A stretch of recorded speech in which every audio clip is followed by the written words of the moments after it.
सभी भाई बहनों को जय मसीह की। आज का पवित्र वचन है भजन संहिता 103 के। आइए हम मिलकर परमेश्वर के इन वचनों के द्वारा आराधना करते हैं। प्रभु सभी को आशीष दे। वचन कहता है परमेश्वर का प्रेम। आइए हम इन वचन के द्वारा जानते हैं कि परमेश्वर के प्रेम को। हे मेरे मन यहोवा को धन्य कह, और जो कुछ मुझ में है वह है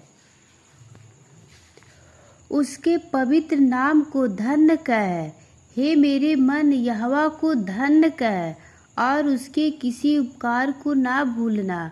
वही तो तेरे सब अधर्म को क्षमा करता और तेरे सब रोगों को चंगा करता है। वही तो तेरे प्राण को नष्ट होने से बचा लेता है और तेरे सिर पर करुणा और दया का मुकुट बांधता है। वही तो तेरी लालसा को उत्तम पदार्थों से तृप्त करता है, जिससे तेरी जवानी उकाब के समान नई हो जाती है। यहोवा सब पिसे हुए के लिए धर्म और न्याय के काम करता है। उसने मूसा को अपनी गति और इजरायलियों पर अपने काम प्रकट किए। यहोवा दयालु और अनुग्रहकारी, विलंब से कोप करने वाला और अति करुणामय है। वह सर्वदा वाद विवाद करता ना रहेगा, ना उसका क्रोध सदा के लिए भड़का रहेगा। उसने हमारे पापों के अनुसार हमसे व्यवहार नहीं किया और ना हमारे अधर्म के कामों के अनुसार हम को बदला दिया। जैसे आकाश पृथ्वी के ऊपर ऊंचा है, वैसे ही उसकी करुणा उसके डरवैयों के ऊपर प्रबल है।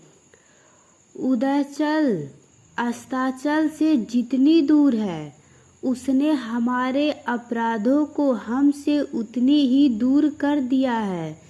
जैसे पिता अपने बालकों पर दया करता है, वैसे ही यहोवा अपने डरवैयों पर दया करता है, क्योंकि वह हमारी दृष्टि जानता है और उसको स्मरण रहता है कि मनुष्य मिट्टी ही है।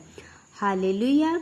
यदि आप सभी को इन वचनों पे विश्वास हो तो आमीन जरूर बोलिएगा। प्रभु सभी को आशीष दे। आगे वचन कहता है मनुष्य की आयु घास के समान होती है, वह मैदान के फूल के समान फूलता है, जो पवन लगते ही ठहर नहीं सकता और ना वह अपने स्थान में फिर मिलता है। परंतु यहोवा की करुणा उसके डरवैयों पर युग युग और उसके धर्म उनके नाती पोते पर भी प्रकट होता रहता है, अर्थात उन पर जो उसकी वाचा का पालन करते हैं और उसके उपदेशों को स्मरण करके उन पर चलते हैं। परमेश्वर का वचन देखिए, यहाँ कहता है कि यहोवा की करुणा उनके नाती पोतों पे भी बना रहता है। यदि आप परमेश्वर की आज्ञा को मानते हो, उनके वचनों को मानते हो और उनकी आज्ञा पे चलते हो तो सचमुच आशीष पाओगे। यहाँ वचन में लिखा गया है कि परंतु यहोवा की करुणा उसके डरवैयों पर युग युग और उसका धर्म उनके नाती पोतों पर भी प्रकट होता रहता है, अर्थात उन पर जो उसकी वाचा का पालन करते और उसके उपदेशों को स्मरण करके उन पर चलते हैं।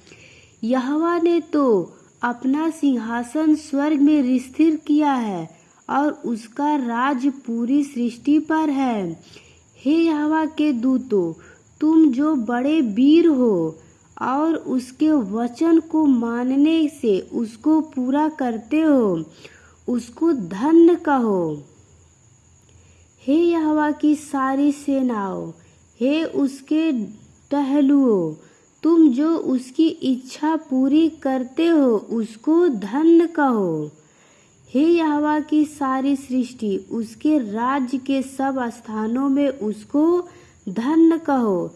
हे मेरे मन, तू यहोवा को धन्य कह। आमीन। जय मसीह की। God bless you.